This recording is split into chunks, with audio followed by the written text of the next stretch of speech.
మంత్రివర్గ విస్తరణతో పాటు పార్లమెంటరీ కార్యదర్శులను నియమించాలని గులాబీ బాస్ నిర్ణయించారు.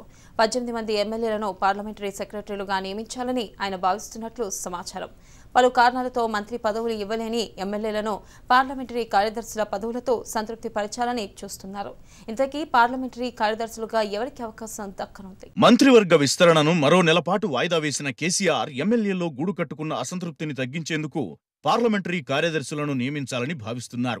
ఎన్నికల్లో గెలిచిన 88 మంది ఎమ్మెల్యేలకు అదనంగా మరో 2 ఇండిపెండెంట్లు గులాబీ గూటికి చేరడంతో ఎమ్మెల్యేల సంఖ్య 90కి చేరుకుంది. అయితే 2 టీడీపీ సభ్యులు కూడా టీఆర్ఎస్లో చేరే అవకాశం ఉండటంతో టీఆర్ఎస్ బలం 92కు చేరుకోనుంది. ఇందులో మొత్తం 18 మందికి మాత్రమే మంత్రి పదవులు దక్కనున్నాయి. మండలి నుంచి మహమూద్ అలీతో పాటు మరొకరికి మంత్రి పదవి ఇవ్వాలని కేసీఆర్ భావిస్తున్నారు. దీంతో ఎమ్మెల్యేల నుంచి 16 మందికే మంత్రి పదవులు దక్కుతాయి. అంటే కేసీఆర్ను మినహాయిస్తే మరో 15 మందికే అవకాశముంటుంది. అంటే 92 మంది ఎమ్మెల్యేల్లో 16 మందికి మంత్రి పదవులు దక్కితే మరో 77 మంది ఎమ్మెల్యేలు మిగులుతారు. మంత్రి పదవులు దక్కగా మిగిలిన 77 మంది ఎమ్మెల్యేల్లో 16 మంది మొదటి దఫా ఎమ్మెల్యేలు అయిన వారే ఉన్నారు. మరో 2కి స్పీకర్, డిప్యూటీ స్పీకర్ గా అవకాశం వస్తుంది. వీరు పోను మరో 59 మంది ఎమ్మెల్యేలు మిగులుతారు.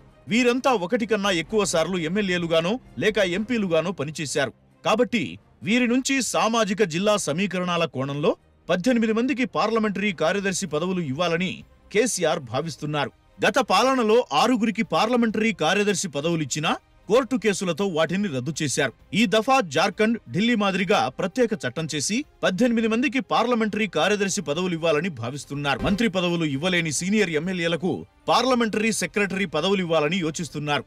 ఖమ్మం నుంచి పువ్వాడ అజయ్, వరంగల్ నుంచి ఆరూరి రమేష్, దాస్యం వినయ్ భాస్కర్, నల్గొండ నుంచి నోముల నరసింహయ్య, రమావత్ రవీంద్రనాయక్, గాదరి కిషోర్, గొంగిడి సునీత, నిజామాబాద్ నుంచి బాజిరెడ్డి గోవర్ధన్, గంపా గోవర్ధన్, షకీల్ అహ్మద్, ఆదిలాబాద్ నుంచి రేఖానాయక్, కోనేరు కోనప్ప, బాల్కసుమన్, కరీంనగర్ నుంచి వడితల సతీష్ కుమార్, గంగుల కమలాకర్, మెదక్ నుంచి సోలిపేట రామలింగారెడ్డి, పద్మా దేవేందర్ రెడ్డి, మహబూబ్ నగర్ నుంచి శ్రీనివాస్ గౌడ్, గువ్వాల బాలరాజు, రంగారెడ్డి నుంచి కేపీ వివేకానంద, ఇలా వీరిలో 18 మందిని పార్లమెంటరీ సెక్రటరీలుగా నియమించాలని కేసీఆర్ భావిస్తున్నారు.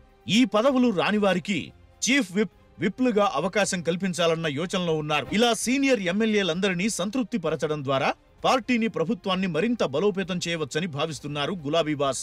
అయితే ఏ అవకాశమూ రాని ఎమ్మెల్యేలు ఎలా స్పందిస్తారన్నది ఆసక్తికరంగా మారింది.